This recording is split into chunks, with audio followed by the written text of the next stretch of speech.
This panel is going to be a bit of a hodgepodge of questions and answers about game development and getting social. We're going to start off with kind of the most recent plans for the social module release, which I put up there in convenient bullet point form for you.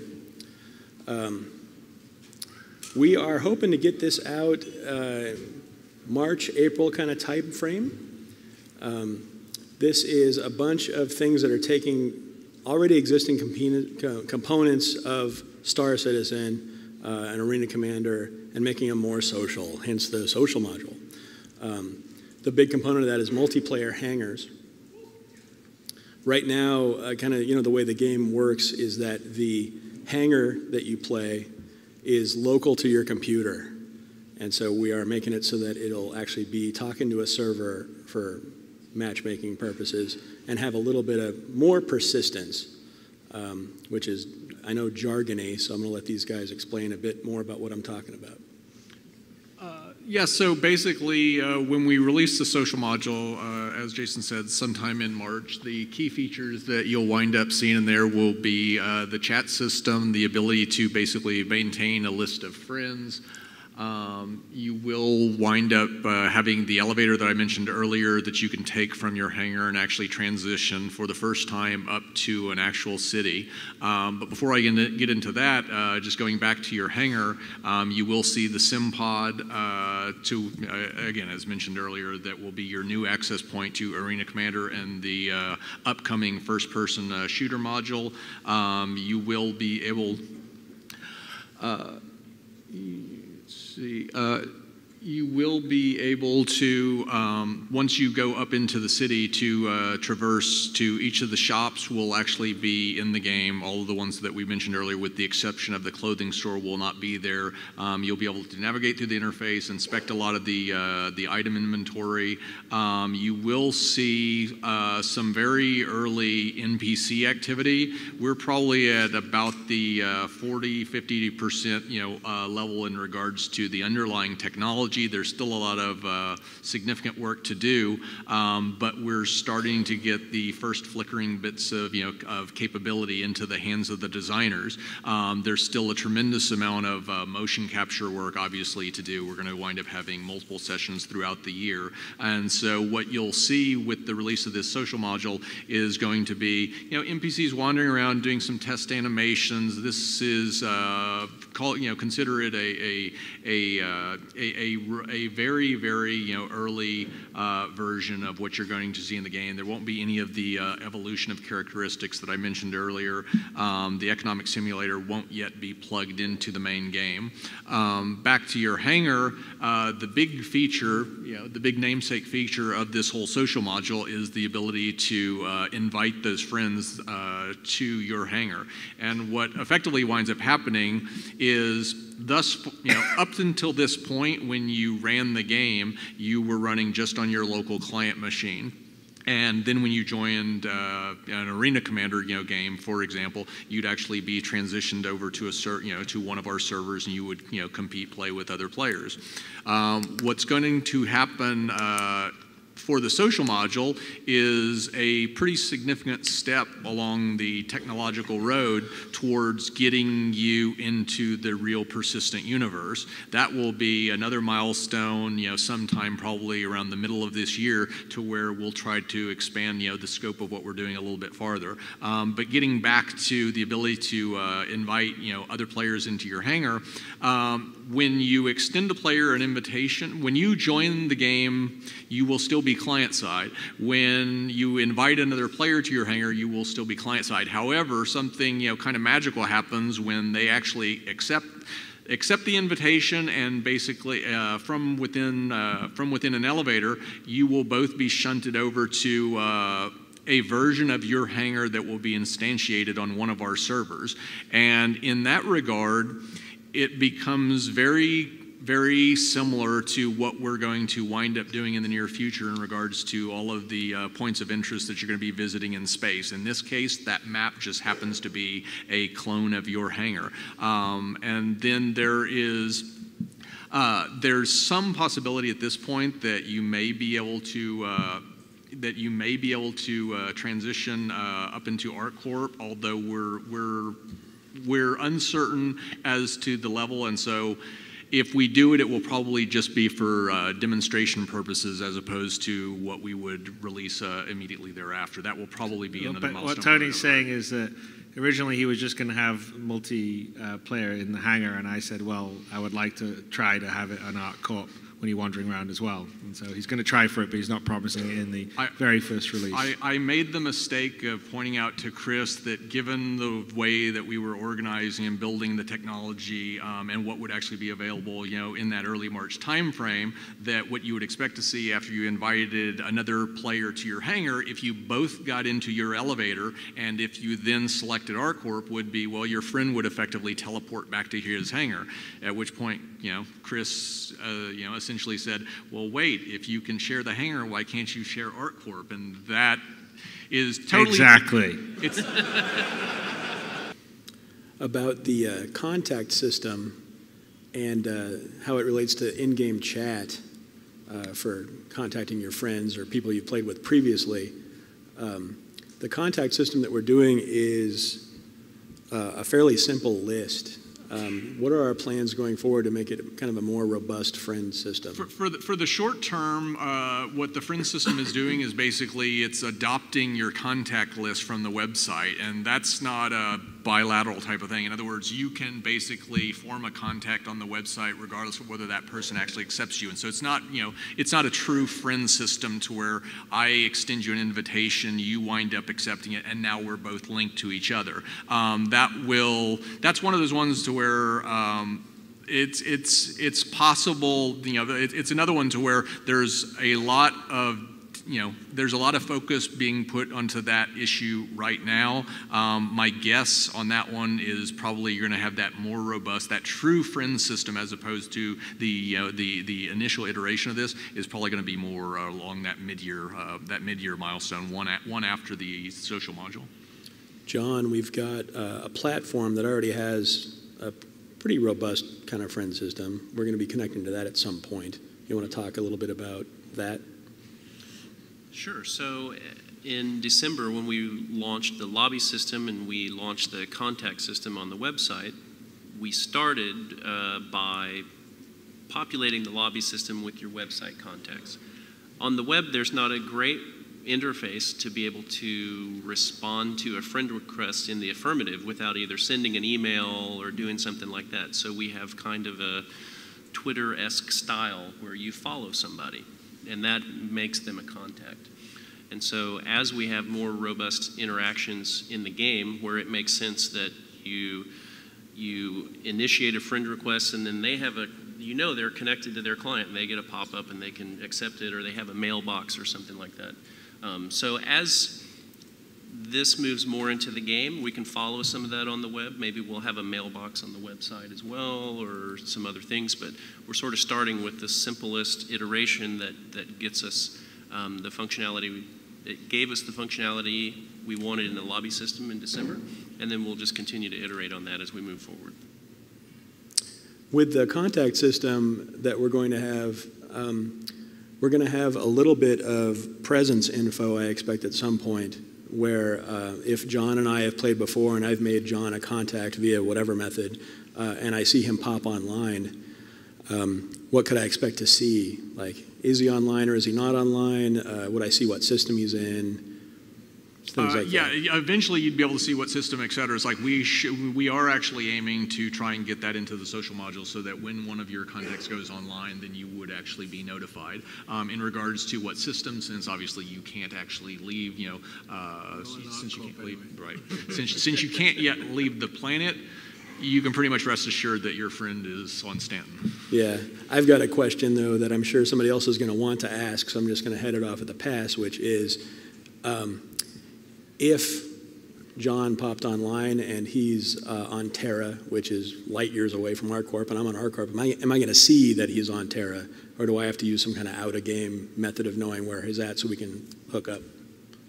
I think you'd wind up knowing that he's immediately. It's one of those things. I mean, the way that we're doing this is that there's no way you're going to prevent. Like, fictionally, you shouldn't be able to know him, but everybody's going to. Otherwise, everyone's going to have TeamSpeak or Skype or something. So we're essentially treating sort of like organizational chat as being the one magic FTL thing that happens. But the thing that you won't have happen is the accepting the missions or delivering the goods or all the things that require you to interact with the universe will still be bound by the rules of the universe. Yeah, we're doing this for convenience. So the missions won't propagate. Like if there's a mission in, the Stanton system, and I'm in Terra, if I go to the TDD in Terra, I may not even see what's available in Stanton. Now Tony could tell me, hey, there's some cool missions in Stanton, get your ass over here, and okay, that's FTL, but I got to fly over there, I got to do the jump points, and then maybe they may or may not be there until I get to Stanton. So, in terms of transfer of goods or items, they will all have to happen inside the universe. Yep. So, like if you're going to sell someone a ship, and you're in Terra and I'm in Stanton, and I sell you the ship, we agree on it. I have to get to where you are to close that transaction. Yep. Bring the ship to you. So all the things that are mechanically inside the game that we can enforce, but the actual communication between friends, between organizations needs to, just essentially it wouldn't work for us to sort of force it to have the same sort of time delay communication that would be really in the fiction. So. We mentioned here shopping, browsing different shops on ArtCorp.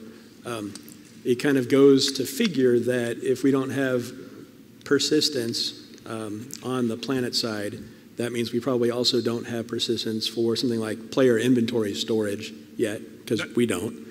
Absolutely, and that's why I mentioned, so you will be able to browse. You'll be able to get a sense of how the interface is going to work, how you'll actually see, rifles, and ammunition arrayed within, the personal weapon shop and stuff. But you won't actually be able to, buy them, store them in your inventory, equip them, anything like that. Yep. Yes.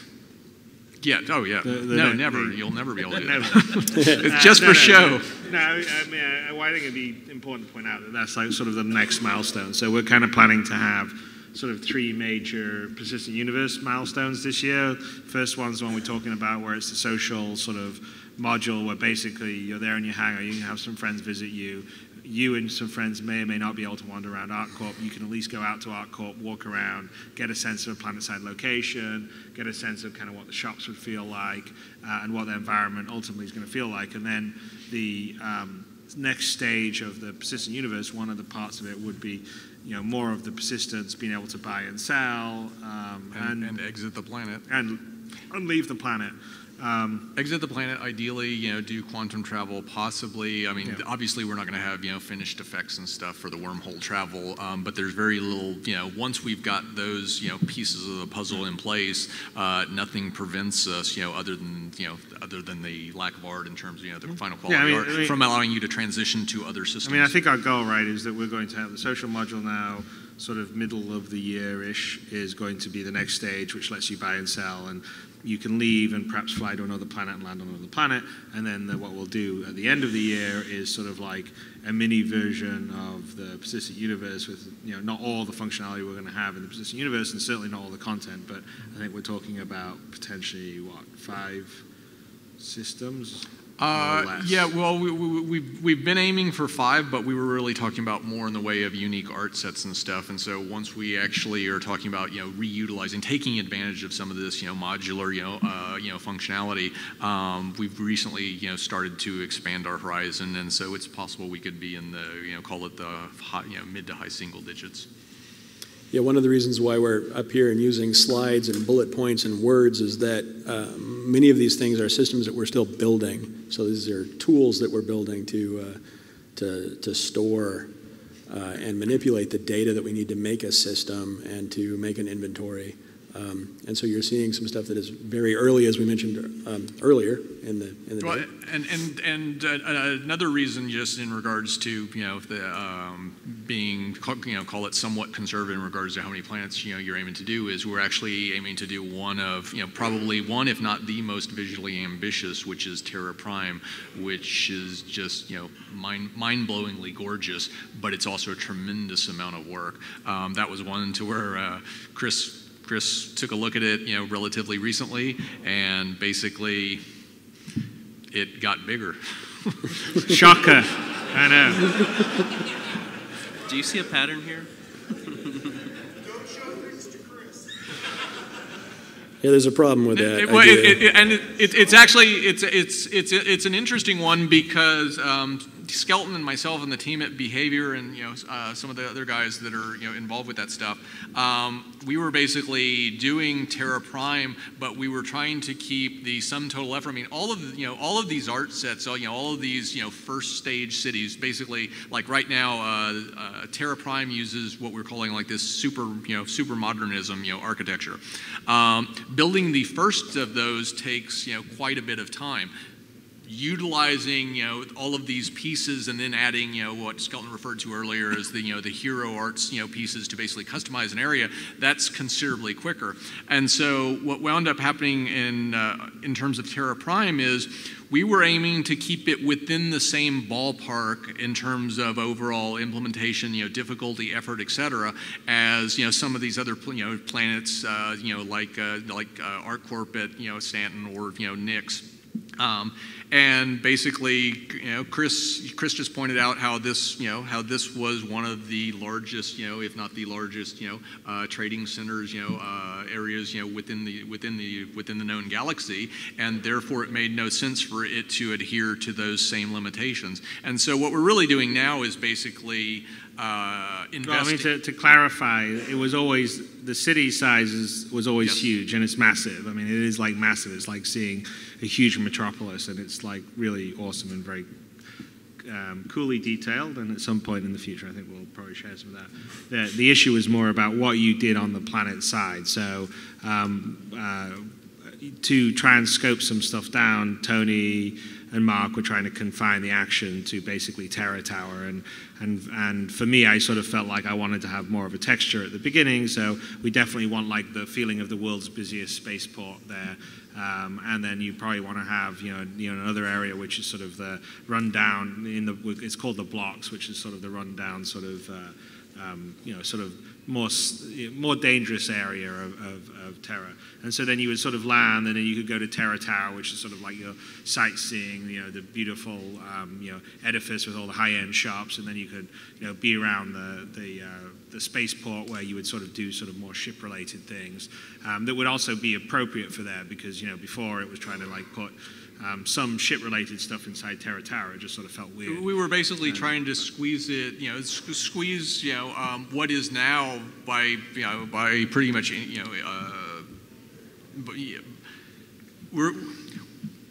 what's happened is Terra Prime has gone from something to where we were trying to take a large concept and put it into, I wouldn't say small, but a practical package, so that it wouldn't wreak too much havoc in regards to the schedule.